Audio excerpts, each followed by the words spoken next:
we're going to draw the heron from Lost Words. A heron you will see on a river's edge, a slow-flowing river usually, or some small lakes. They're great fishers. They're usually spotted standing very still, waiting very patiently to catch a fish, or moving very quietly through the water until they maybe take off, and then they have a very big wingspan. They're actually quite big herons. If you're in year 1 or year 2, they might be as high as you are. Okay. So we're going to do a step-by-step of the heron. I've done this one and used watercolours to do this one. Just greys, whites, blacks, a little bit of purple, a few sort of yellows and ochres. Right, let's get going. He is quite tricky, but you should be able to just persevere with it, because he is tricky, but just be patient with yourself and you will get there. I've seen some already that we did in an assembly today, and they came out really well. So our first step is to, on the sheet of paper, your portrait paper, about 1 hand down from the top of your page. For me, it's not quite my whole hand. You do the 2 points of his beak. So these 2 dots here, which are about 1 finger apart, I can just about fit my finger, are these 2 dots here, top and bottom of his beak. Okay, so make sure then you're about 1 hand in. Your hand is about the length of my fingers in from the page. You've got your 2 dots, and then you're going to go about, if you're in key stage 1, it's maybe the length of your index finger, your first finger, in, and you do another dot, which is sort of in the middle of these 2 dots. So if I put a pencil in the middle, the dot is there. Can you see? And then you are going to join those dots from there out. The bottom one is slightly more of a straight line, and the top one goes up a bit more aslant. If you look at his beak goes up a bit more. This beak has a curve, but he doesn't need to have a curve. But this one goes up, and this one's a little bit more straight.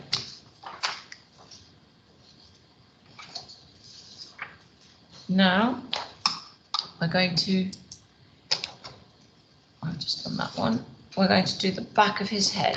So if you put a pencil across the middle of his beak from the midpoint, that's the sort of level where the dot's going to go, and it's about 3 fingers, 4 fingers across, the same distance almost as the beak out from this side of the beak.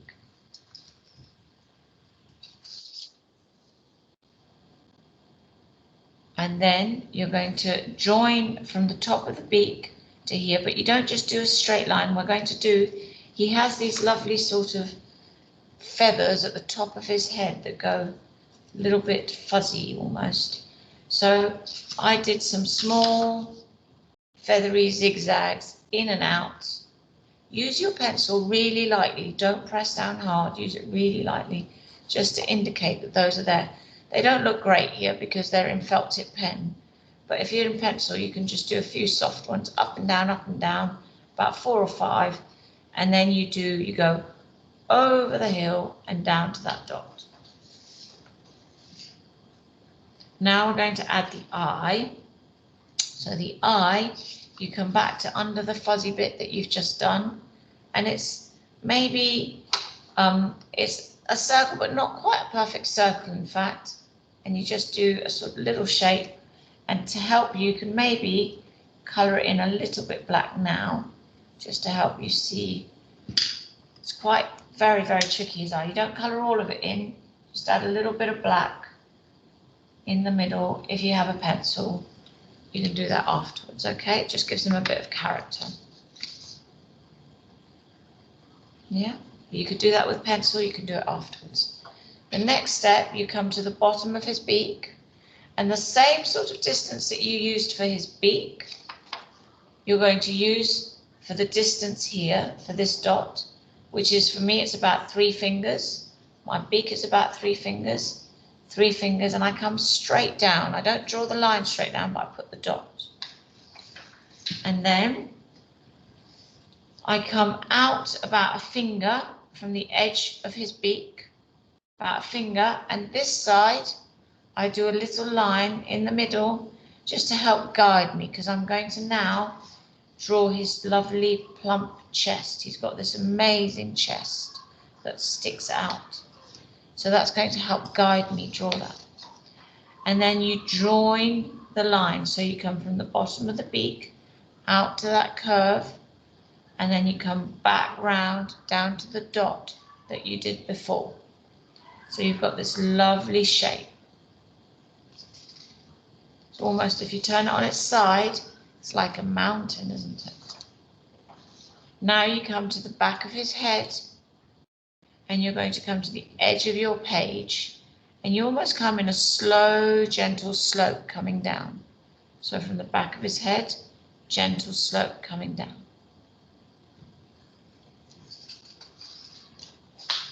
Now we're going to come back to his chest, and you're just going to continue that line down that you have. Always bearing in mind, if the line is coming too far in, then slightly change that angle. You want it to come down at this, you want him to have quite a wide body between the back that you've done and this line that is coming down here. Can't quite see that line, but look at the back and make sure that as it comes down, it widens. Yes, so it widens. So it's coming down. It's not coming like this. It's not coming in. It's coming down and away from his back, away from this point. And you come down about 3 fingers, 4 fingers. And then you keep going down. You keep coming down until you're about, well, for me, from where we did that curve, it's over a finger. It's about a finger to my knuckle. So if you're in key stage 1, it might almost be 2 fingers down. And then you do, he's got these lovely feathers that sort of hang the heron down here. So with my felt tip pen, you with pencil can just do some soft lines in and out. I did these zigzags here, in and out, in and out, in and out, and round. I sort of come up and round. And you see I finish here. So I've sort of come up and round, but I've done it with the feathery. Now we're going to draw his leg. So the top of his leg, these are his legs here. We're going to do that. So you do from the top of his feather, you do one line at a slight curve, and then you leave about a pencil space, and you do the other line, starting at the top, in and out.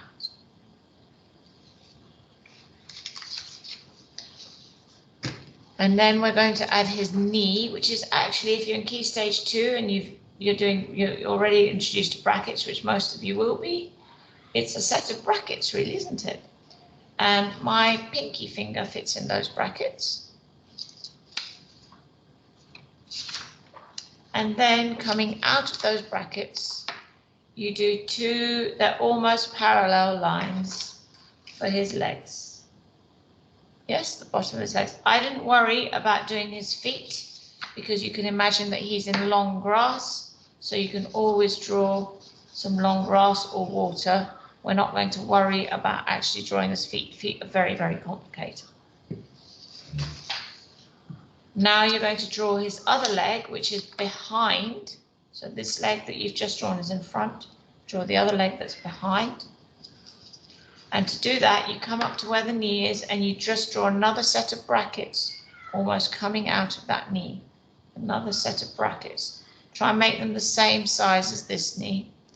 And the same, again, a little set of lines, parallel lines almost, coming down in the same direction, quite thin. So the ones under the knee should be narrower, which means the space between the 2 lines is less than above the knee. They're coming more, and they're also coming down a bit straighter. This one's coming at an angle. Now we're going to come back and add some of the features that will help you if you're painting him or using pastels or colouring him in. You're going to come to the back of the head and you do a tiny little curve, about a pinky finger. It's almost as if you're drawing over your pinky finger. And once you've done that, you start on that curve and you do a jump. It goes out towards his neck and all the way down, almost to the middle of his tummy. Almost the middle of his tummy. It's a soft curve. And what you're doing here is you're giving him his wing, which is actually quite feathery again, because he's got these lovely, lovely long feathers. But you're giving him his wing. You will stop here for now. Afterwards, we'll extend it because the feathers hang down off the heron. He does have incredible feathers. And then he has this incredible, almost superhero type stripe above his eye. So we're going to add the lines there. Again, do it softly in pencil, because really this is just to help you when you're colouring him in, adding some colour to see where that goes. So you do two lines, one starting near the base of the eye, the bottom of the eye, and one not just on top, but a little above the eye. Can you see there's a bit of space? And the line goes along and across. Okay? And that is, you're doing this black, the lines to help guide you for this black line.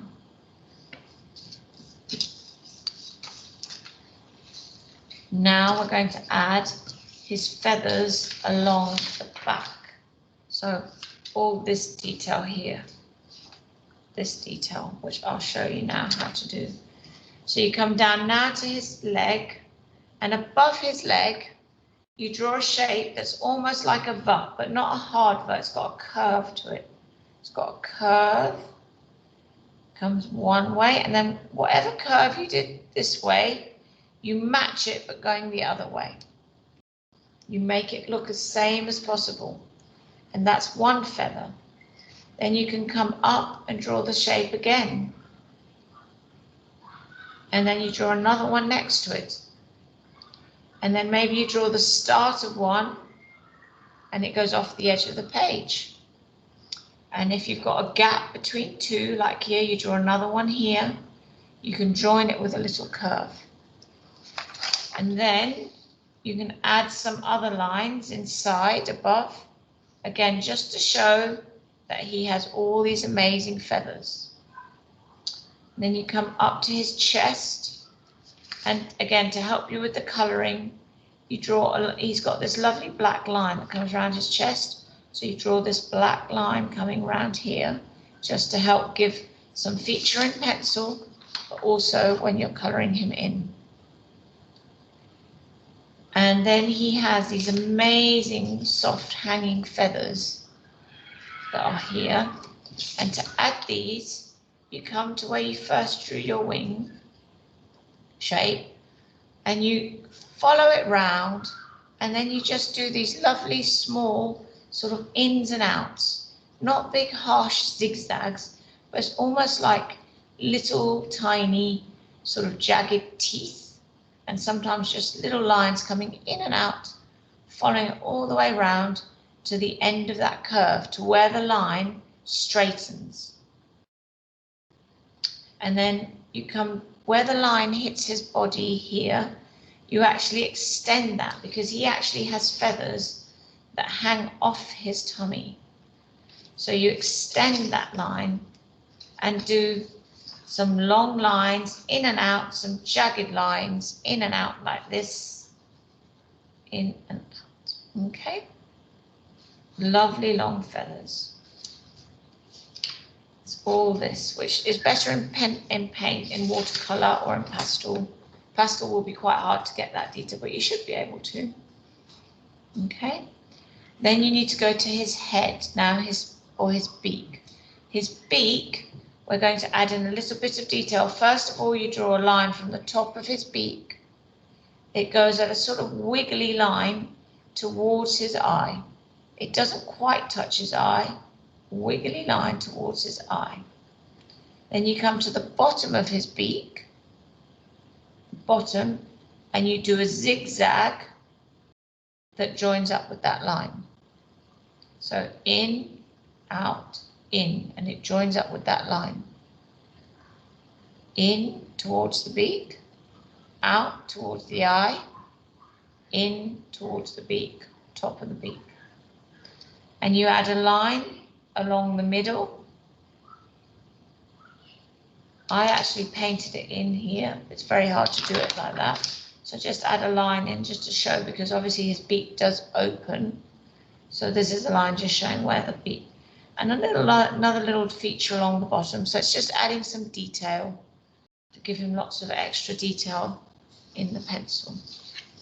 And there you have your beautiful heron. Okay, he is better when if you add some, you can either add lots of detail with pencil and lots of different greys to his feathers with the pencil, or you can add some colouring pencils where you'd use grey, black, some very soft lilacs or purples, some soft creamy colours to make him look beautiful. Okay, and same for his legs. I look forward to seeing some of these lovely herons. Bye bye, my superstar artist.